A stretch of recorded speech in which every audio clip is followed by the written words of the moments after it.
Praise lord పిల్లలు. పేతురు గురించి మనము అనేక విషయాలు తెలుసుకుంటూ ఉన్నాం కదా. ఈరోజు పేతురు ఏ విధంగా యేసుప్రభు కొరకు హతసాక్షి అయ్యాడు అనే విషయాన్ని ఇప్పుడు నేను మీకు చెప్తాను.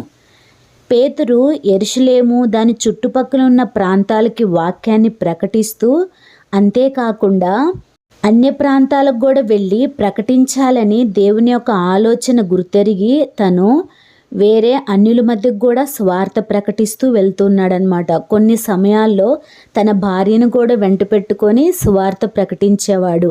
అంతేకాకుండా బైబిల్లో 2 పత్రికలు రాశాడు. మొదటి పేతురు పత్రిక, 2వ పేతురు పత్రిక. అంతేకాకుండా తను ముసలివాడు అయ్యే వరకు దేవుని యొక్క పరిచర్యను చేస్తూనే ఉన్నాడు. ఆ విధంగా అన్యుల మధ్య స్వార్థ చెప్పటానికని రోముకు కూడా వెళ్ళాడనమాట. అక్కడికి వెళ్ళి స్వార్థ ప్రకటిస్తున్న పేతుర్ని నీరో చక్రవర్తి పట్టుకుంటాడనమాట. ఎందుకు అంటే ఆ సువార్త ప్రకటించడం అతనికి ఇష్టం లేదు. అంతేకాకుండా పేతురు ద్వారా చాలా అద్భుతాలు జరుగుతున్నాయి కదా. ఈవెన్ తన నీడ తగిలినా కూడా రోగులు బాగవుతున్నారు కదా.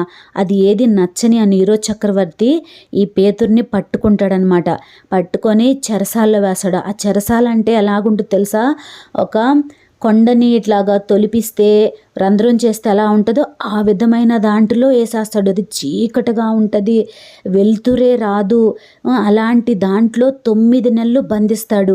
అక్కడే తినాలి, అక్కడే పడుకోవాలి, అక్కడే ఉండాలి. 1, 2 అలాంటివి కూడా లోపలే ఉండాలన్నమాట.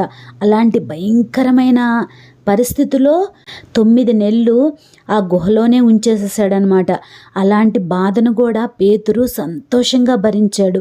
అయితే 9 నెలల తర్వాత నీరో చక్రవర్తి బయటికి తీసినప్పుడు పేతురు చనిపోలేదు, అంతే ఉన్నాడు అని చెప్పేసి అతనికి అర్థం కాక ఎట్లాగైనా ఈ పేతుర్ని అవమానపరచాలి అని చెప్పేసి రోమియులకి యూదుల్ని సిలువ వేయటం అనేది చాలా ఇష్టమైన పని అనమాట. అందుకని ఆ విధంగా పేతుర్ని అవమానపరచాలన్న ఆలోచనతో సిలువకి వేయటానికి అప్పచెప్తాడనమాట నీరో చక్రవర్తి. అయితే పేతురు ఏమంటాడంటే, నేను సిలువ వేయించుకుంటాను నా ప్రభు కొరకు సంతోషంగా, కానీ యేసు ప్రభులాగా వద్దు, నన్ను తలక్రిందులుగా సిలువ వేయండి అని చెప్పేసి తను కోరతాడనమాట పేతురు. అది ఇంకా చాలా భయంకరం అనమాట. తల కిందకి పెట్టి సిలువ వేస్తే బ్లడ్ అంతా తలలోకి వచ్చి ఒక్కసారిగా పగిలిపోయే ఛాన్స్ ఉంటుంది. అయినా కానీ ఆ బాధనంతా యేసు ప్రభు కొరకు భరించటానికి ఇష్టపడి తలక్రిందులుగా సిలువ వేపించుకున్నాడనమాట. అంతేకాకుండా తను క్రీస్తు శకం 67వ సంవత్సరంలో యేసుప్రభు కొరకు హతసాక్షిగా చేయబడ్డాడనమాట. అంతేకాకుండా అతని యొక్క సమాధి వాటికన్ సిటీలో ఉంది. దాని మీద ఒక చర్చి కూడా కట్టబడింది. అది ఇప్పటికీ ఉందన్నమాట. పిల్లలు, మీకు అర్థమైందా? ఒక టైంలో పిరికివాడు భయస్థుడుగా ఉన్న పేతురు ఆ పరిశుద్ధాత్మను పొందిన తర్వాత వాక్యాన్ని ప్రకటిస్తూ అనేక ప్రాంతాలకు తిరుగుతూ తన చివరి గడియల వరకు యేసుప్రభుని ప్రకటిస్తూనే వచ్చాడు కదా.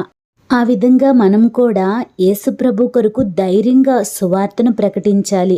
యేసే దేవుడు, ఆయన ద్వారానే రక్షణ, ఆయన రక్తంలోనే పాప క్షమాపణ, ఆయన ద్వారానే మనకు పరలోకము అనే విషయాల్ని మనకి తెలిసిన ఫ్రెండ్స్కి, తెలిసిన వాళ్ళకి, మన చుట్టాలకి అందరికీ మనం వాక్యాన్ని ప్రకటిస్తూనే ఉండాలి. సువార్తను మనం ప్రకటిస్తూనే ఉండాలి. ఆ విధంగా ఉందాం కదా. పేతురు వలె మనము జీవిద్దామా? ఓకేనా?